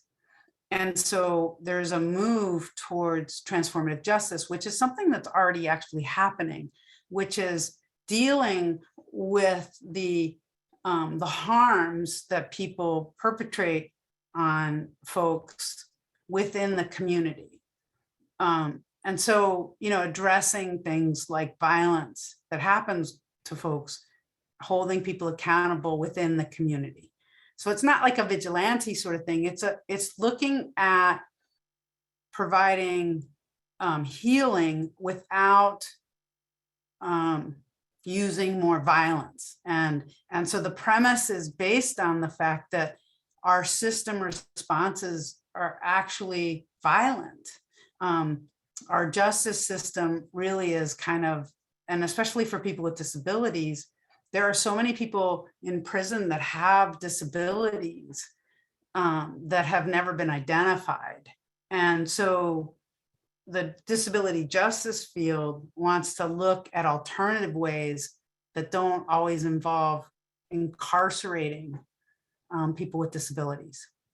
So, and then another thing is, if you could learn more about disability justice and learn more about transformative justice. So I know this is a lot of stuff to recommend, but there's so much out there that actually isn't that much.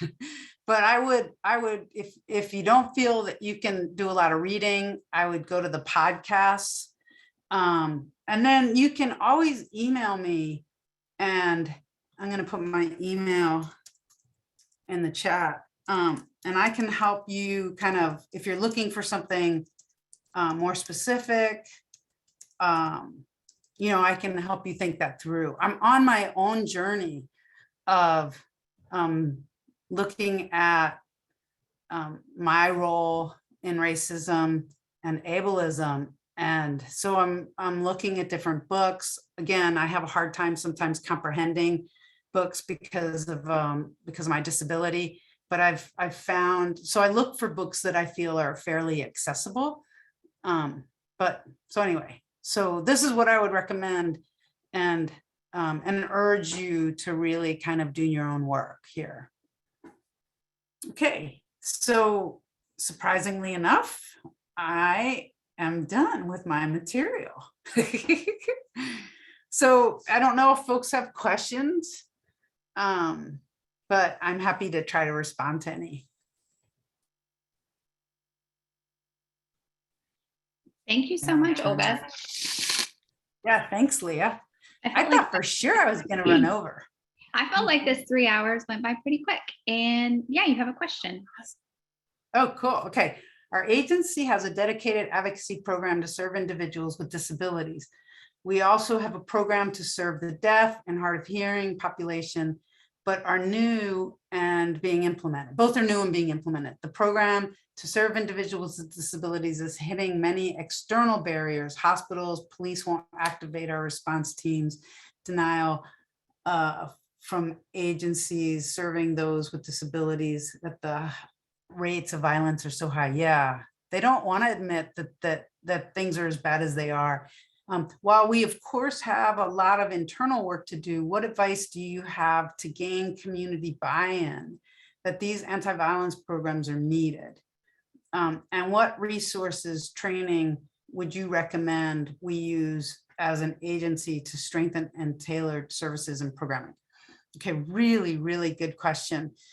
So Courtney, I would, it's really hard to get people, so people feel really, really stretched and they don't want to add new stuff to their plate. They don't want to do things differently. They don't want to add new things. So what I would do is try to show them how easy it is to be accessible. Either you guys can write it into your grants so that you can be providing, let's just say, ASL interpreters when they're needed. And all they have to do is reach out to you. Or, you know, we have a lot of materials at the Vera Institute of Justice to show kind of how you can make a place more accessible for people. I've done trainings and I feel like we're at the beginning of this to try to get people to realize how important it is to do this. So I've done trainings where people have asked and said, you know, we really want to like make our space more accessible. And then when you get down to it and say, well, so one of the things you should do is look at all the stuff that you've written and start putting it in plain language so that everyone can understand. And there are places that do that. Like there are two autism networks that, just off the top of my head, that I know of, that will write things in plain language. We'll take what you've done and write it in plain language. And so kind of like, you don't have to do everything at first, all at once. You can't change everything all at once. Start small with some changes that would be helpful. So making sure that things are trauma informed, that's a universal piece. And there's a lot of information on that. I have some tip sheets that I've done that I've given to Leah in past webinars. You can also look at the webinar that I did on working with people with mental health disabilities. There's a lot of tips there. That PowerPoint also has a lot of guidance. So start small and then try to see what you can get funding for. Like I said, like, you know, providing ASL interpreters. You can reach out to us. We can help connect you with ASL interpreters at the Vera Institute of Justice. And then also we provide technical support. and training for people. And we've got 3 grants that we are working on. One is to train law enforcement on how to work with people with disabilities. One is to train prosecutors. And one is around human trafficking and responding to survivors with disabilities. So we're in the beginning stages of those grants, but we're happy to help you think it through. But kind of like break it down, because people like act like, oh my God, we can't do this. It's too expensive. And they don't think about it. So I always break things down, just do a little bit of changes at a time. So I hope that's helpful. Yeah, thank you, Dramatic. Olga. Awesome. It was very validating. We're a small program, and yeah, we just want to do it all. And so it's been a little overwhelming, but Oh, yeah. breaking it down is, I think, the best advice we can hear. Yeah, awesome.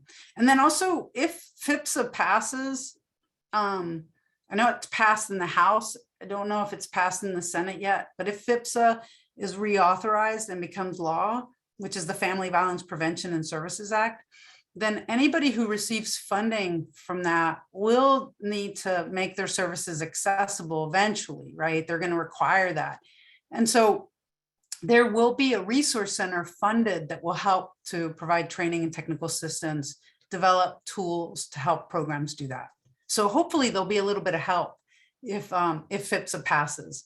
And I was saying before when FIPSA passes, but now with everything that's going on in the House and Senate, I'm not so sure. Sadly. Okay. Cool. All right, well, Leah, this has been a joy as always.